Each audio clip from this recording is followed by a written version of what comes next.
लुका 5 उसका 1 वचन से हम पढ़ने जा रहे हैं। कभी भी पेन से नहीं लिखना है बाइबल पे कुछ भी, तो आप मार्कर ले सकते हैं, हाइलाइटर ले सकते हैं, उससे आप उस जगह को हाईलाइट कर सकते हैं। जब भीड़ उस पर गिर पड़ती थी, मतलब कि यीशु मसीह जब प्रचार करते थे तो बहुत भीड़ इकट्ठी होती थी और भीड़ प्रभु यीशु मसीह के ऊपर गिरती थी और परमेश्वर का वचन सुनती थी। और वह गन्नेसरत की झील के किनारे पर खड़ा था, तो ऐसा हुआ उसे झील के किनारे 2 नावें लगी हुई दिखी और मछुए उन पर से उतरकर जाल धो रहे थे। उन नावों में से एक पर जो शमौन की थी चढ़कर उसने उससे विनती की, किनारे से थोड़ा हटा ले चले। तब वह बैठकर लोगों को नाव से उपदेश देने लगा। यीशु मसीह जब प्रचार कर रहे थे तो यीशु मसीह के ऊपर भीड़, मतलब कि लोग गिरते जा रहे थे और उसको टच कर रहे थे।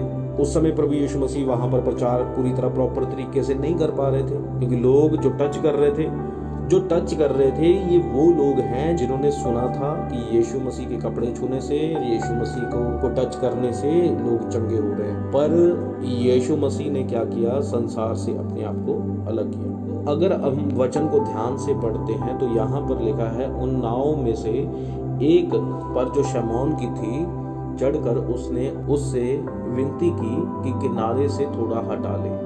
तो प्रिय भाई बहनों, आज बहुत से भाई बहनों के सवाल होते हैं, मुझे फ़ोन करते हैं कुछ लोग कि पास्टर जी जब हम बाइबल पढ़ते हैं, वचन पढ़ते हैं, हमें याद नहीं रहता। कुछ भाई बहनों के सवाल होते हैं, हमारी प्रॉब्लम नहीं जाती। कुछ भाई बहन कहते हैं हम 4 साल से, 5 साल से, 7 साल से हैं, पर हमारे हालात नहीं बदल रहे। हमारे हालात, परिस्थितियाँ, प्रॉब्लम्स, हमारे घर में लड़ाई झगड़े हैं, कर्जा है, बोझ है, बीमारियाँ हैं, दुष्ट आत्माएं हैं, पर हम इन चीज़ों से बाहर ही नहीं आ पा रहे। वचन भी याद नहीं रहता। हम प्रार्थना भी करते हैं, इतनी मेहनत भी करते हैं, मुशक्कत भी करते हैं, चर्च भी जाते हैं, दान दशवांश भी देते हैं, पर फिर भी हमारी प्रॉब्लम नहीं जाती। हम तो फास्टिंग भी करते हैं, पवित्रताई पर भी चलते हैं, हमने वो सब गलत काम छोड़ दिए। पर भाई बहनों, मैं आपको बताना चाहता हूँ, इस वचन में परमेश्वर ने बहुत एक गहरी बात कह दी है। छुपी वचन में ही है, पर हमें पता नहीं चली। यीशु मसीह ने अपने आप को इस संसार में आकर संसार से अलग किया था। परमेश्वर संसार में 4 वचन को मैं आपके लिए पढ़ने जा रहा हूँ। जब वह बातें कर चुके तो शमौन से कहा कि गहरे में ले चल। अब यहाँ पर एक शमौन नाम का व्यक्ति था, परमेश्वर ने उसका नाम पतरस चेंज कर दिया, और मछलियां पकड़ने के लिए अपने जाल डालो। शमौन ने उसको उत्तर दिया कि हे स्वामी, हमने सारी रात मेहनत की और कुछ ना पकड़ा, तो भी तेरे कहने से जाल डालूंगा। जब उन्होंने ऐसा किया तो बहुत मछलियां घेर लाए और उनके जाल फटने लगे। इस पर उन्होंने अपने साथियों को जो दूसरी नाव पर थे संकेत किया कि आकर हमारी सहायता करो, और उन्होंने नाव यहाँ तक ली कि वह डूबने लगी। यह देखकर शमौन पतरस यीशु के पांव पर गिरा और कहा, हे प्रभु, मेरे पास से जा, क्योंकि मैं पापी मनुष्य हूँ। क्योंकि इतनी मछलियों के पकड़े जाने से उसे और उसके साथियों को बहुत अचंभा हुआ, और वैसे ही जब्दी के पुत्र याकूब और यूहन्ना को भी, जो शमौन के सहभागी थे, अचंभा हुआ।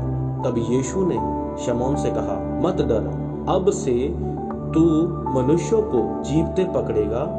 और वह नाव को किनारे पर ले आए और सब कुछ छोड़ छाड़ कर उसके पीछे हो लिए। हालेलुया। अब जो मैसेज है परमेश्वर का, जो परमेश्वर ने मुझे दिया, जो भेद है, मैं अब आपके ऊपर ये बोलने जा रहा हूँ। यहाँ पर परमेश्वर ने जब देखा कि पतरस की नाव थी और यीशु मसीह प्रचार करने के लिए नाव पर चढ़ गए, और प्रभु ने उस समय क्या किया? किनारा किया। यहाँ पर प्रभु यीशु मसीह बता रहे हैं भाई, अपने आप को संसार से अलग करना। किनारा करने का मतलब होता है अपने आप को इस संसार से अलग करना।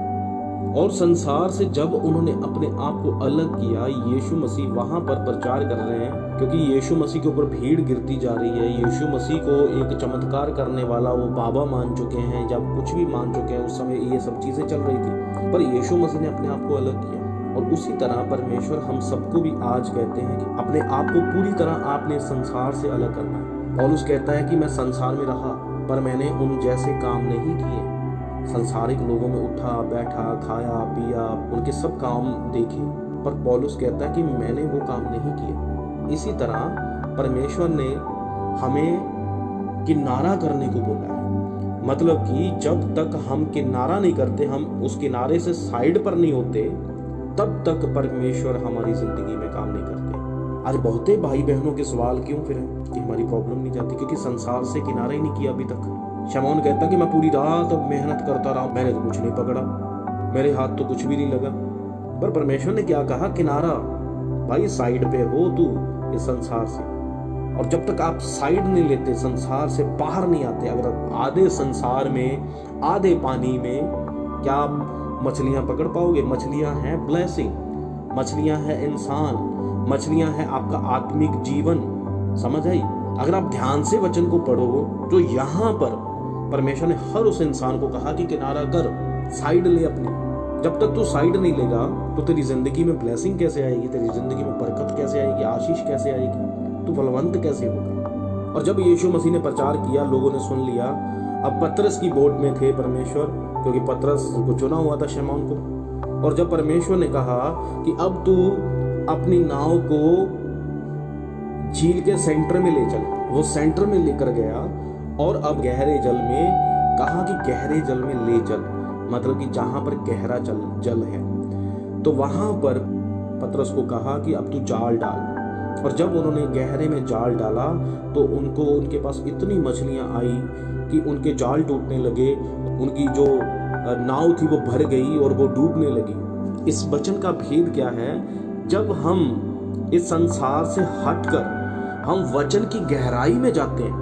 गहरे जल का मतलब क्या है? कि जब हम संसार से हटकर हम परमेश्वर के वचन में, जब हम बाइबल में खोदते हैं, वचन को पढ़ते हैं, मेहनत करते हैं, यीशु मसीह के साथ अपना समय बिताते हैं, हम गहराई में जाते हैं वचन की, तो हम पर भेद प्रकट होते हैं। जब हम पर भेद प्रकट होते हैं तो फिर परमेश्वर कहते हैं कि मैं तुम्हें अब मछलियां पकड़ने वाला नहीं, मैं तुझे इंसानों को पकड़ने वाला बनाऊंगा। हालेलुया।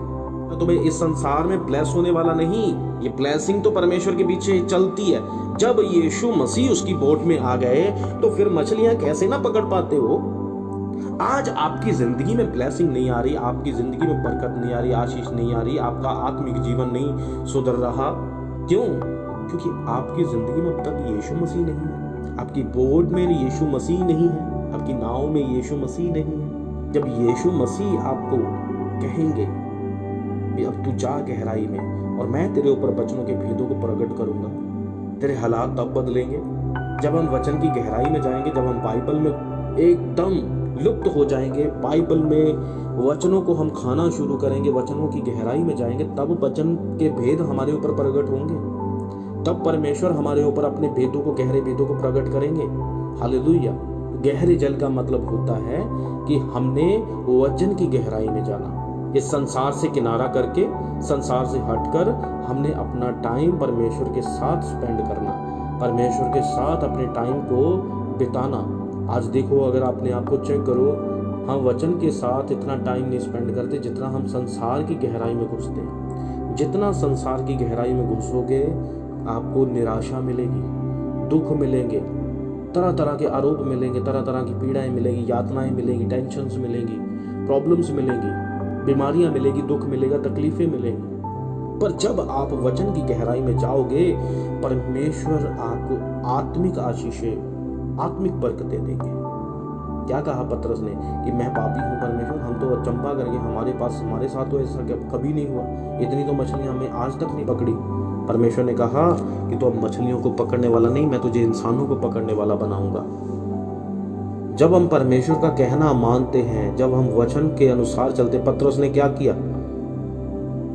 जब प्रभु यीशु मसीह ने उसको कहा कि अब गहरे जल में अपनी नाव को ले चल, अपने जाल रख ले और हम वहां पर मछलियां पकड़ेंगे। पतरस ने कहा, ओ प्रभु, मैं तो पूरी रात पकड़ता रहा, पूरी रात हम लगे रहे, एक भी मछली हमारे हाथ नहीं आई,